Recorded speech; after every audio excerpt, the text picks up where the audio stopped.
जौनपुर की अटाला मस्जिद पर सुनवाई टल गई है। बड़ी खबर इस वक्त आपको बता रहे हैं, अटाला मस्जिद पर अब 16 दिसंबर को सुनवाई होनी है। आज सुनवाई होनी थी जिसमें कोर्ट ये तय करता कि क्या इस केस को, इस याचिका को स्वीकार किया जाए। जो तथ्य हिंदू पक्ष की ओर से रखे जा रहे हैं क्या वो सुनने योग्य है। लेकिन अब इस मामले में जो सुनवाई है वो 16 दिसंबर को होगी, यानी 16 दिसंबर तक का इंतजार करना होगा कि कोर्ट इस याचिका को एक्सेप्ट करता है या नहीं। क्या कोर्ट मानता है ये सुनवाई योग्य है, क्योंकि हिंदू पक्ष ने जो तमाम तर्क दिए हैं, जो सबूत रखे हैं कोर्ट के सामने, कोर्ट से यही उन्होंने इस याचिका के जरिए अपील की है कि इस मामले में कोर्ट सुनवाई शुरू करे। अब कोर्ट इस मामले में सुनवाई शुरू करता है, इस याचिका को एक्सेप्ट करता है, क्या कोर्ट उन सबूतों को भी मानता है, ये देखने वाली बात है।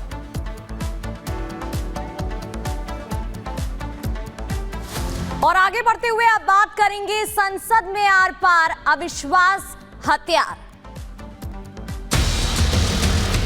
जॉर्ज सोरोस के फंडिंग प्रोसेस से जो फोरम्स और जो फाउंडेशन प्रोपोगेट करते हैं उसको यहां पर कांग्रेस का वरिष्ठतम नेता उनको उठाता है। सोरोस के साथ तार जुड़ना, आखिरकार ये रिश्ता क्या कहलाता है?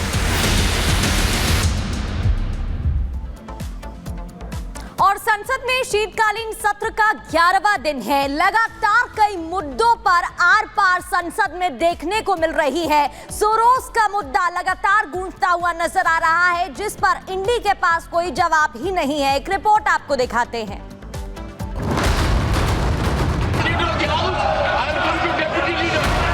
पार्टी की वरिष्ठतम नेतृत्व है। अमेरिकी अरबपति जॉर्ज सोरोस को लेकर भारत में सियासत गर्म है। सड़क से संसद तक बीजेपी ने कांग्रेस के खिलाफ मोर्चा खोल रखा है और बीजेपी के हमलों का तोड़ कांग्रेस निकालने में कामयाब नहीं हो पा रही। यही वजह है कि कांग्रेस नेता सोनिया गांधी और राहुल गांधी को बचाने के लिए संसद में चर्चा करने के बजाय हंगामा करने पर उतर आए हैं। समाजवादी के, टीएमसी के, डीएमके कई पार्टीज के एमपीज मुझे मिले हैं। सबने कहा कि हाउस चलाना चाहता है, तो मैंने उनको कहा है कि हाउस चलाना चाहता है तो राहुल गांधी को समझाओ। अब राहुल गांधी को गरीबों का मसला और आम लोगों का जो भी इशू है उसका कोई मतलब नहीं है, उनको समझ नहीं है, क्योंकि राहुल गांधी तो लोगों का इशू से कोई लेना देना नहीं है। दरअसल बीजेपी ने लोकसभा में विपक्ष के नेता राहुल गांधी पर गंभीर आरोप लगाए। बीजेपी ने आरोप लगाया कि राहुल गांधी भारत को कथित तौर पर अस्थिर करने की साजिश रच रहे हैं। इसके लिए जॉर्ज सोरोस जैसी अंतर्राष्ट्रीय ताकतों का साथ ले रहे हैं। इसी मुद्दे को लेकर बीजेपी ने लोकसभा और राज्यसभा में कांग्रेस के खिलाफ मोर्चा खोल दिया। यह जॉर्ज सोरोस कर रहा है। राज्यसभा में बीजेपी नेता जेपी नड्डा ने जॉर्ज सोरोस के मुद्दे पर कांग्रेस को घेरा, जिसके बाद राज्यसभा की कार्यवाही बुधवार तक के लिए स्थगित कर दी गई। केंद्रीय मंत्री जेपी नड्डा ने कहा कि बाहरी शक्तियों ने देश की संप्रभुता पर आघात किया है।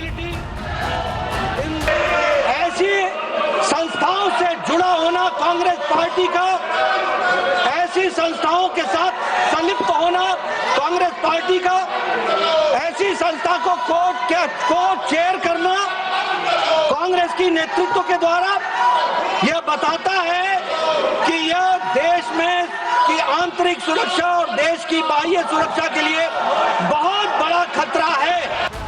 वहीं संसद नहीं चलने देने और सोरोस के मुद्दे पर बहस नहीं करने पर बीजेपी समेत अन्य एनडीए के दलों ने कांग्रेस को आड़े हाथों लिया और आरोप लगाया कि कांग्रेस का सच सामने न आ जाए, इसीलिए विपक्षी पार्टियां संसद नहीं चलने दे रही। विपक्षी दलों के आरोप में बिल्कुल तथ्य नहीं है। सरकार तो हाउस चलाना चाहती है, सरकार लोगों का पैसा बर्बाद नहीं करना चाहती है।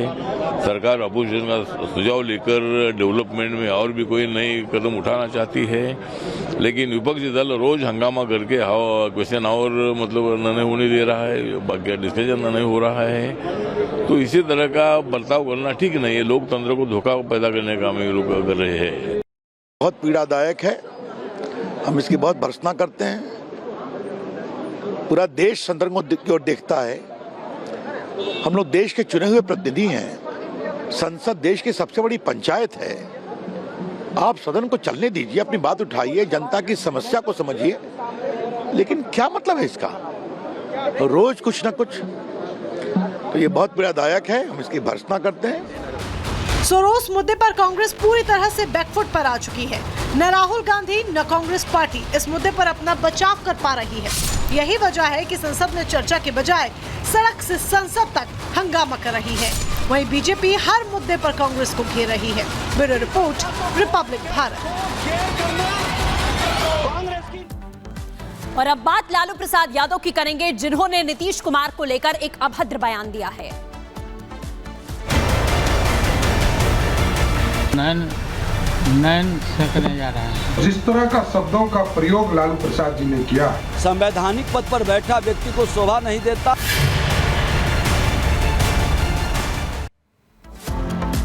तो बड़ी खबर आपको बता दें, लालू प्रसाद यादव की तरफ से नीतीश कुमार को लेकर एक ऐसी टिप्पणी की गई है जिसके बाद लगातार घमासान मचा हुआ है। नीतीश को लेकर लालू यादव ने शर्मनाक बयान दिया है और साफ कहा कि नीतीश कुमार अपनी आंखें सेकने जा रहे हैं। लालू यादव का ये बयान बेहद दुर्भाग्यपूर्ण है। बीजेपी की ओर से अब लगातार ये बड़े हमले यहां पर बोले जा रहे हैं और बीजेपी के तमाम बड़े नेता इस पर अब बयान दे रहे हैं। मुख्यमंत्री नीतीश कुमार यात्रा पे जा रहे लालू जी। अच्छा जा रहा है, तो अब तो नैन सेकने जा रहे हैं। नीतीश कुमार दावा कर रहे हैं कि 225 सीट जीतेंगे एनडीए। अरे पहले आंख सेके ना अपना, जा रहे हैं आंख सेक।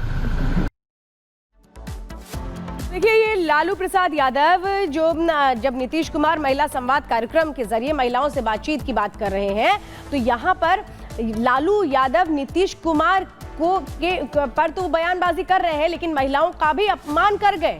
यानी नीतीश पर बयानबाजी के साथ जो लालू है वो शायद भूल गए कि उन्होंने कितना बड़ा अपमान कर दिया है महिलाओं का। अब इस पर बीजेपी किस तरह से हमलावर है, बिहार के उप मुख्यमंत्री सम्राट चौधरी क्या कुछ कह रहे हैं वो सुनवाते हैं।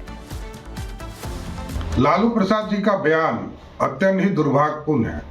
बिहार के लोकप्रिय मुख्यमंत्री नीतीश कुमार जी महिला से संवाद करने जा रहे हैं और जिस तरह का शब्दों का प्रयोग लालू प्रसाद जी ने किया, ये बड़ा ही चिंता का विषय है कि पहले तो हम लोग ये समझते थे कि वो शारीरिक रूप से बीमार है, वो मानसिक रूप से बीमार हो गए हैं।